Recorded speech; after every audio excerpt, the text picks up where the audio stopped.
إنا نحن نزلنا الذكر وإنا له لحافظون. وقال النبي صلى الله عليه وسلم خيركم من تعلم القرآن وعلمه. وقال في موضع آخر طلب العلم فريضة على كل مسلم ومسلمة، أو كما قال عليه الصلاة والسلام. معزز علماء کرام اور عزیز ساتھیوں اور پردہ نشین ماں اور بہنوں، کافی وقت سے یہ پروگرام چلتا آ رہا ہے جس کے اندر جامعہ صفا کے بچے اور بچیاں نے اپنا نظم اور مکالمہ یہاں پیش کیا اور ماشاءاللہ سبوں نے اچھے انداز میں پیش کیا. میں آپ حضرات کے سامنے قرآن کریم کی ایک چھوٹی سی آیت تلاوت کی ہے. اِنَّا نَحْنُ نَزَّلْنَا الذِّكْرَ وَإِنَّا لَهُ لَحَافِظُونَ کہ اللہ تبارک و تعالیٰ ارشاد فرماتا ہے کہ ہم نے قرآن کو نازل کیا ہے اور ہم اس کی حفاظت کریں گے.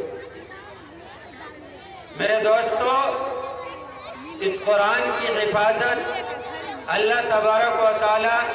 جس شکل کے اندر کر رہے ہیں اس کا نمونہ آپ کے سامنے موجود ہے. یہ مدرسہ جس کے اندر قرآن کی تعلیم ہوتی ہے، حدیث کی تعلیم ہوتی ہے، جس کے اندر قال اللہ قال الرسول کی تعلیم دی جاتی ہے، جس کا نمونہ ابھی آپ کے سامنے ہی چھوٹے بچے اور بچیوں نے پیش کی، جس کو دیکھ کر یہ سمجھ میں آتا ہے کہ مدارس کے انتظامیہ، یہاں کے اساتذہ، یہاں کے جو معتمم ہیں اور قاری صاحب ہیں، انہوں نے بچوں کے اوپر کس قدر محنت کی ہے. بچے کو دیکھ کر یہ اندازہ لگایا جا سکتا ہے کہ کس اعلیٰ معیار کے تحت یہاں کام کیا جا رہا ہے اور معاشرے کے اندر کتنی سدھار ہے. ہمیں دیکھ کے فخر ہو رہا ہے کہ ہماری یہ چھوٹی بہنیں آج یہاں اسٹیج پر آ کر ماشاءاللہ بہت ہی بہترین انداز میں انہوں نے تقریر پیش کی اور اپنے مکالمے کو پیش کیا اور آپ کے سامنے یہ باور کرایا کہ ہم اس مدرسے کے اندر اپنے وقت کو ضائع نہیں کر رہے ہیں، بلکہ ہم یہاں دینی تعلیم حاصل کر رہے ہیں. یہاں ہم اللہ کے کلام کو سیکھ رہے ہیں، یہاں ہم رسول کے کلام کو سیکھ رہے ہیں. یہاں قرآن کی تعلیم دی جاتی ہے، یہاں حدیث کی تعلیم دی جاتی ہے. انہوں نے آپ کو یہ بتایا. تو ہمارے لیے ضروری بنتا ہے کہ ہم اس مدارس کو سپورٹ کریں، اس مدرسے کے جو خرچ ہے، جو انتظام ہے، اس کو پورا کرے اور جہاں تک ہو سکے اپنا تعاون کرے، کیونکہ یہ مدرسہ اگر نہ ہو تو ہمارے اندر دین کی بقا نہ ہوگی. کیونکہ آج دنیا کے اندر اگر دین موجود ہے، اگر گاؤں کے اندر یا شہر کے اندر یا کسی بھی قصبے کے اندر اگر دین موجود اور باقی ہے تو انہی مدارس کی وجہ سے باقی ہے. آج ان مدارس کے اندر قرآن کی تعلیم دی جاتی ہے، لیکن آج ہمارے مدرسوں کو بدنام کرنے کی سازشیں کی جا رہی ہے. لیکن اس کے باوجود ان مدارس کو بدنام کرنا اور اسے بند کرانا اس کا ایک شرمندہ خواب ہے جو کبھی پورا نہیں ہو سکے گا. میرے دوستو، اللہ تعالیٰ نے فرمایا کہ ہم نے قرآن کو نازل کیا، ہم اس کی حفاظت کریں گے. آج دنیا کے اندر مختلف علاقے میں آپ کہیں بھی جائے دیکھیں تو وہاں حافظ قرآن موجود ہے. اگر آپ غلطی پڑھیں گے تو فوراً دوسرا حافظ آپ کو پیچھے سے لقمہ دے گا اور کہہ دے گا کہ تم غلط پڑھ رہے ہو. یہ ہے قرآن کو محفوظ کرنا، قرآن کی حفاظت کرنا. اللہ تبارک و تعالیٰ ان لوگوں سے قرآن کی حفاظت کروا رہے ہیں، ان کے سینے کے اندر قرآن کو محفوظ کروا رہے ہیں. ہمیں اپنے بچوں کو دین کی تعلیم دینی چاہیے.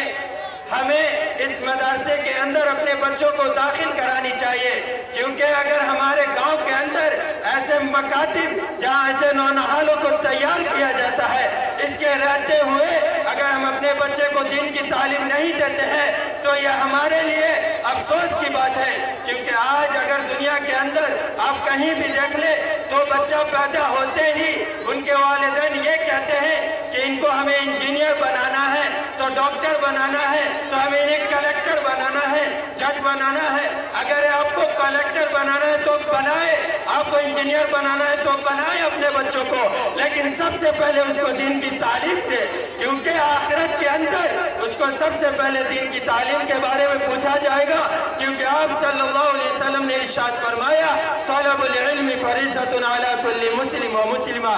کہ مسلمان مرد و عورت کے اوپر دینی تعلیم کا حاصل کرنا ضروری ہے، جس کے ذریعے وہ سمجھ سکے کہ کیا حلال ہے کیا حرام ہے۔ آج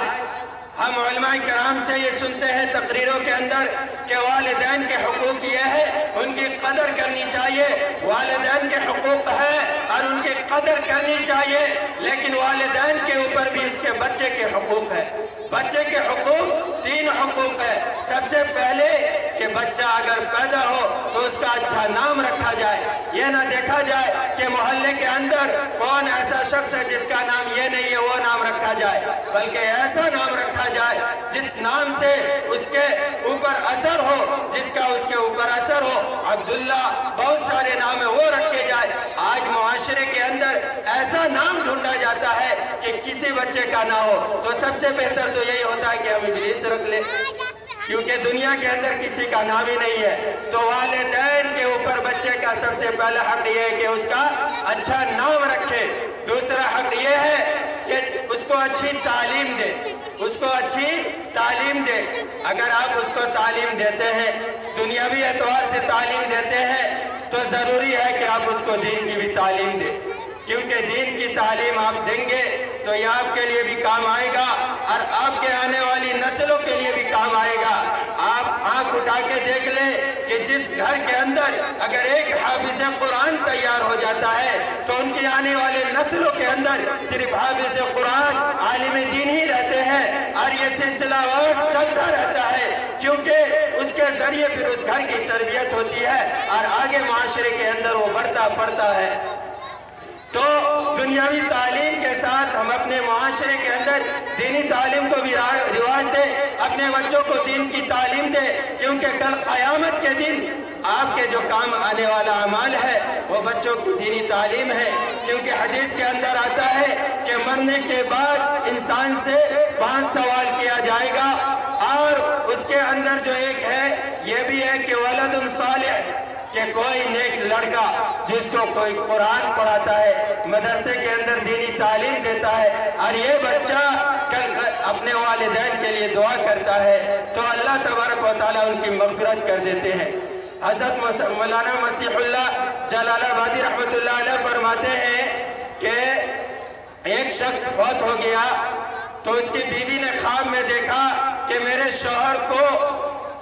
دوزخ کے اندر سزا دی جا رہی ہے، اور مسلسل انہوں نے یہ خواب 5-6 دن دیکھا۔ اس کے بعد وہ اپنے چھوٹے سے بچے کو لے کر مکتب کے اندر جاتی ہے اور قاری صاحب سے کہتی ہے کہ حضرت میرے بیٹے کو قرآن پڑھا دیجئے۔ قاری صاحب کہتے ہیں کہ بیٹا پڑھ بسم اللہ الرحمن الرحیم الف با تا تا، یہ کہتے ہیں قاری صاحب اور بچہ پڑھتا ہے بسم اللہ الرحمن الرحیم، کہ اللہ تبارک و تعالیٰ کی غیرت جوش میں آتی ہے اور ان کی مغفرت کر دیتے ہیں۔ پھر رات کے اندر بیوی خواب میں دیکھتی ہے کہ ان کے شوہر جنت کے اندر ٹہل رہے ہیں، تو وہ اپنے خاوند سے پوچھتے ہیں کہ کیا ماجرا ہے، آپ کو تو کل پرسوں اسی طریقے سے دوزخ کے اندر سزا دی جا رہی تھی، لیکن آج آپ جنت کے اندر ٹہل رہے ہیں، آخر کیا ماجرا ہے؟ تو وہ بتاتے ہیں کہ جو ہی تو نے اپنے لختے جگر کو مدرسے کے اندر لے گیا اور بچہ کہا بسم اللہ الرحمن الرحیم، تو اللہ تبارک و تعالیٰ رحمان ہے، رحیم ہے، رحم کرنے والا ہے، مغفرت کرنے والا ہے۔ اللہ تعالیٰ کو شرم آئی کہ یہ چھوٹا سا بچہ مجھے رحمان و رحیم کہہ رہا ہے اور میں ان کے والد کی مغفرت نہ کروں، اللہ تبارک و تعالیٰ نے فوراً اسی وقت بخش دیا۔ تو میرے دوستوں، مکتب کے اندر پڑھنے کا یہ فائدہ ہے کہ بچہ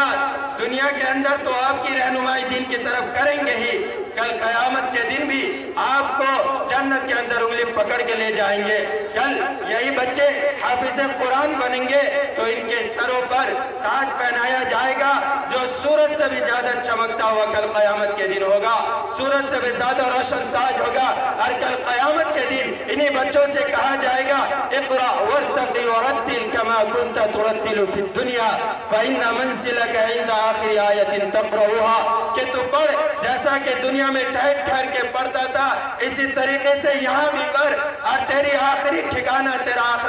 آخری منزل وہی ہے جہاں تو ٹھہرے۔ تو میرے دوستو یہ کلام اللہ جیسا کہ بینر کے اوپر بھی لکھا ہے خیرکم من تعلم القرآن وعلمہ، کہ تم میں سے سب سے بہترین شخص وہ ہے جو قرآن کو سیکھے اور سکھائے۔ اور کیوں نہ ہو یہ قرآن جو ہے ساری دنیا کی دولت کے سامنے سب سے اعلیٰ دولت ہے، یہ سب سے عظیم کلام ہے اور اللہ کے کلاموں میں سب سے بڑھ کر اور افضل ہے، کیونکہ حدیث کے اندر آتا ہے فضل کلام اللہ علی سائر الکلام کفضل اللہ علی خلق کلی، کہ اللہ کے کلام کو تمام کلاموں پر ایسی ہی فضیلت ہے جیسے خود حق تعالی شانہ کو۔ میرے دوستو آپ صحابہ کرام کے دور کے اندر جائیے، ان کی تاریخ کا مطالعہ کیجئے تو ان کے کتب خانے میں قرآن پاک کے علاوہ کوئی کتاب نہ تھی،